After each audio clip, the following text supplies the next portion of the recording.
Hello and good morning दोस्तों। तो आज की न्यूज स्टार्ट करते हैं। आइए अब न्यूज देखते हैं। राष्ट्रपति ने नागरिकता संशोधन कानून को मंजूरी कब दिया था?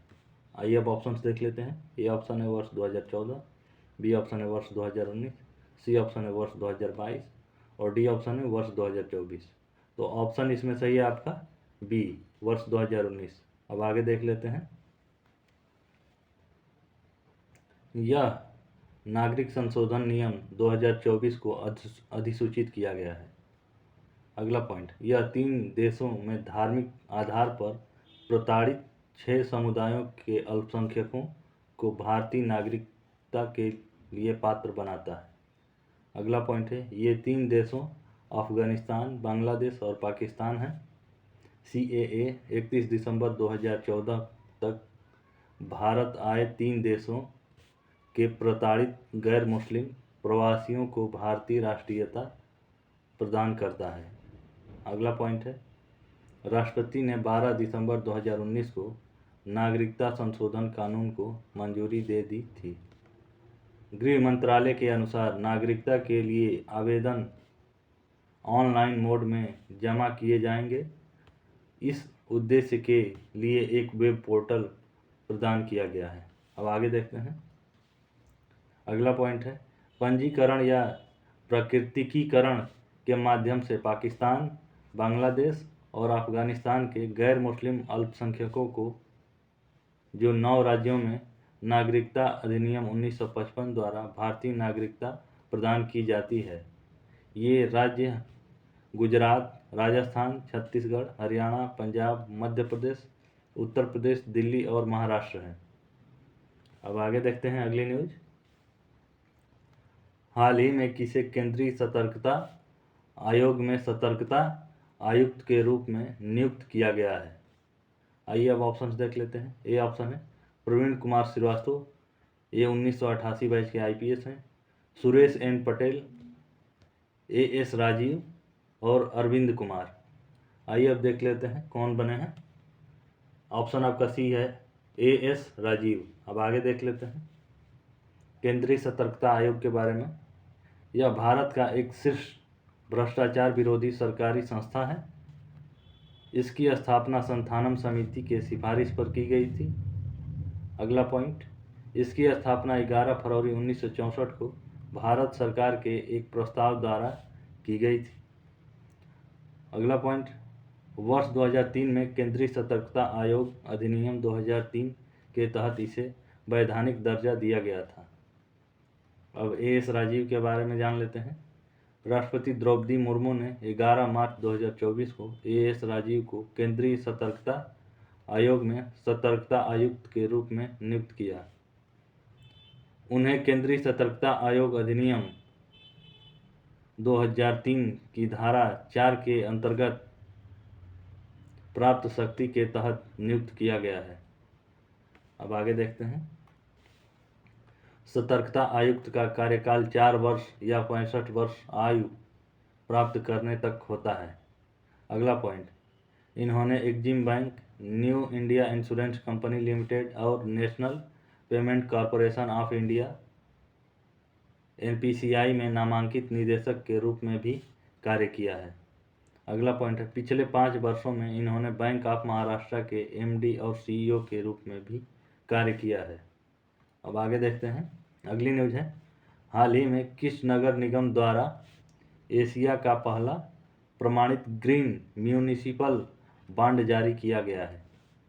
आइए अब ऑप्शंस देखते हैं। ए ऑप्शन है इंदौर, बी ऑप्शन है अहमदाबाद, सी ऑप्शन है मुंबई और डी ऑप्शन है वडोदरा।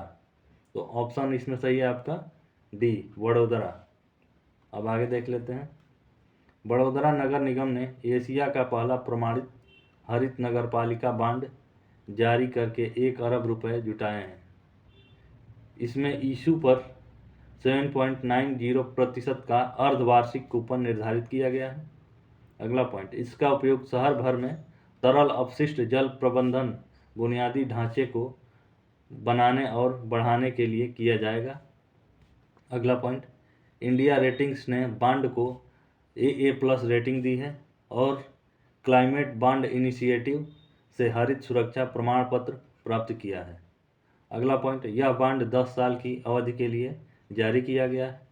अगला पॉइंट, SBI कैपिटल मार्केट और टिप्सन्स कंसल्टेंसी सर्विसेज ने बांड जारी करने की व्यवस्था की है।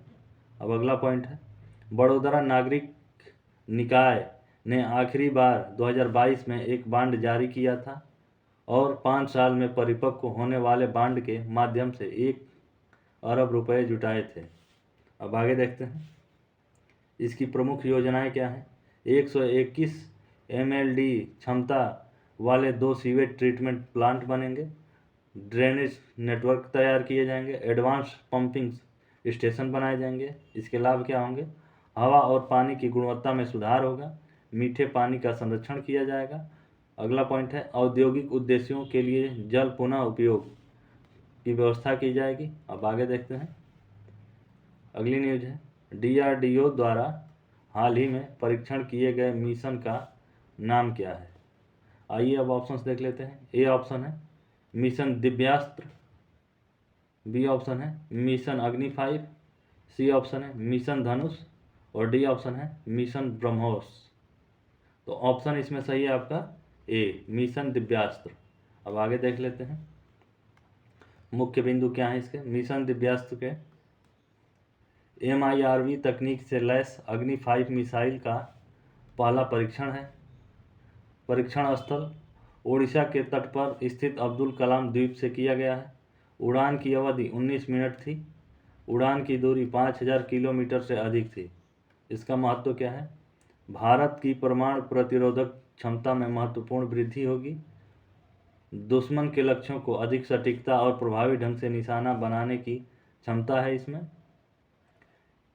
MIRV तकनीकी भारत को एक विश्वसनीय परमाणु निवारण शक्ति बनाती है। अब आगे देखते हैं महिला वैज्ञानिकों का योगदान क्या है इसमें। मिशन दिव्यास्त्र परियोजनाओं में 30% से अधिक महिला वैज्ञानिकों ने योगदान दिया है। अगला पॉइंट, रक्षा अनुसंधान एवं विकास संगठन की वैज्ञानिक रीना रानी इस मिशन की परियोजना निदेशक थी। अब अदर फैक्ट देख लेते हैं। MIRV तकनीक एक मिसाइल को एक ही बार में परमाणु हथियारों को अलग करके लक्ष्यों पर ले जाने की क्षमता प्रदान करती है। अगला पॉइंट है, यह तकनीक भारत को अपनी परमाणु क्षमता को कम करने की अनुमति देती है, जबकि अभी भी एक विश्वसनीय निवारक बनाए रखती है। अगला पॉइंट है, मिशन दिव्यास्त्र भारत की रक्षा अनुसंधान एवं विकास क्षमताओं का प्रदर्शन है। अगला पॉइंट है, मिशन दिव्यास्त्र एक रक्षात्मक प्रणाली है और इसका उद्देश्य शांति और सुरक्षा बनाए रखना है। अगला पॉइंट है, भारत किसी भी देश को धमकी नहीं देता और हमेशा परमाणु हथियारों के गैर प्रसार का समर्थन कर रहा है। अब आगे देखते हैं अगली न्यूज है, UGC ने भारत में सी रिसर्च नेटवर्क कब लॉन्च किया था। आइए अब ऑप्शन देख लेते हैं। ए ऑप्शन है वर्ष 2021, बी ऑप्शन है वर्ष 2022, सी ऑप्शन है वर्ष 2023 और डी ऑप्शन है वर्ष 2024। तो सी ऑप्शन सही है आपका वर्ष 2023 में। अब आगे देख लेते हैं इसका नाम क्या है, सी रिसर्च नेटवर्क इन इंडिया। इसका उद्देश्य क्या है, विज्ञान के क्षेत्र में महिला वैज्ञानिकों का प्रतिनिधित्व बढ़ाना, लैंगिक असमानता को दूर करना, महिला वैज्ञानिकों को सशक्त बनाना, महिला वैज्ञानिकों को नेटवर्किंग और सहयोग के अवसर प्रदान करना। लक्षित समूह क्या है, महिला वैज्ञानिक, महिला फैकल्टी, महिला शोधकर्ता। और इसके लाभ क्या है, महिला वैज्ञानिकों को मेंटरशिप और गाइडेंस प्रदान करना। अगला पॉइंट है, महिला वैज्ञानिकों को करियर विकास के अवसर प्रदान करना, महिला वैज्ञानिकों को अनुसंधान के लिए धन प्राप्त करने में सहायता प्रदान करना। अगला पॉइंट है, महिला वैज्ञानिकों को अंतर्राष्ट्रीय सहयोग के अवसर प्रदान करना। अब पहल देख लेते हैं, CRIN पोर्टल महिला वैज्ञानिकों को जानकारी और संसाधन प्रदान करने के लिए एक ऑनलाइन पोर्टल है। CRIN सम्मेलन महिला वैज्ञानिकों के लिए एक वार्षिक सम्मेलन है। CR-IN पुरस्कार, उत्कृष्ट महिला वैज्ञानिकों को पुरस्कार दिया जाता है। अब इसका महत्व देख लेते हैं। CR-IN भारत में महिला वैज्ञानिकों के लिए एक महत्वपूर्ण पहल है। CR-IN महिला वैज्ञानिकों को सशक्त बनाने और विज्ञान के क्षेत्र में लैंगिक समानता को प्राप्त करने में महत्वपूर्ण भूमिका निभाएगी। अब नोट देख लेते हैं। CR-IN को 8 मार्च 2023 को अंतर्राष्ट्रीय महिला दिवस के अवसर पर लॉन्च किया गया था।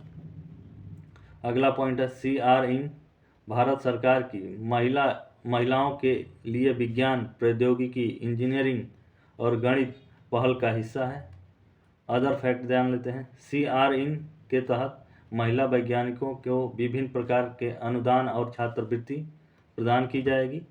अगला पॉइंट है CR-IN महिला वैज्ञानिकों को विदेश में अध्ययन और अनुसंधान करने के लिए भी प्रोत्साहित करेगी।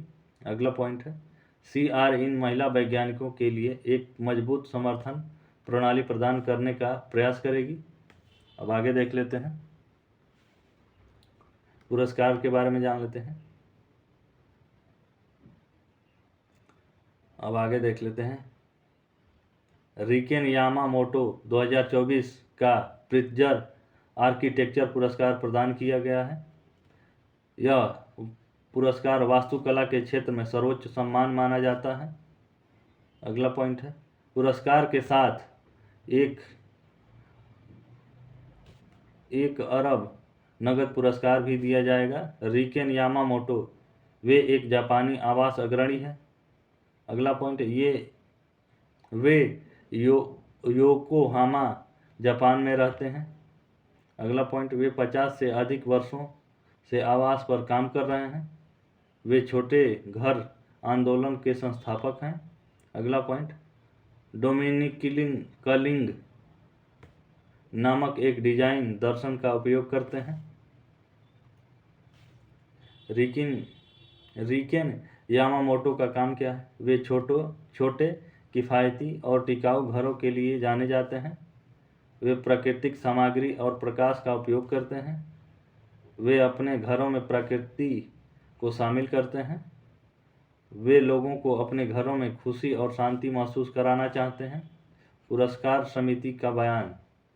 रिकेन यामामोटो एक अग्रणी वास्तुकार हैं जिन्होंने आवास के क्षेत्र में महत्वपूर्ण योगदान दिया है। उनके काम ने दुनिया भर के लाखों लोगों के जीवन को बेहतर बनाया है। वे प्रित्जर पुरस्कार के लिए एक योग्य विजेता हैं। और पुरस्कार समारोह देख लेते हैं। पुरस्कार समारोह 2024 टोक्यो जापान में आयोजित किया जाएगा। रिकेन यामामोटो के पुरस्कार जीतने का महत्व क्या है? यह पुरस्कार छोटे घरों और टिकाऊ आवास के महत्व पर प्रकाश डालता है। अगला पॉइंट यह पुरस्कार रिकेन यामामोटो के काम को दुनिया भर में मान्यता देता है। अगला पॉइंट यह पुरस्कार अन्य आवास अग्रणियों को प्रेरित करेगा। रिकेन यामामोटो के कुछ प्रसिद्ध घरों के नाम दिए गए हैं। डोमिनिकलिंग 1, डोमिनिकलिंग 2, डोमिनिकलिंग 3, डोमिनिकलिंग 4 और डोमिनिकलिंग 5 है। तो आज की न्यूज़ हम समाप्त करते हैं।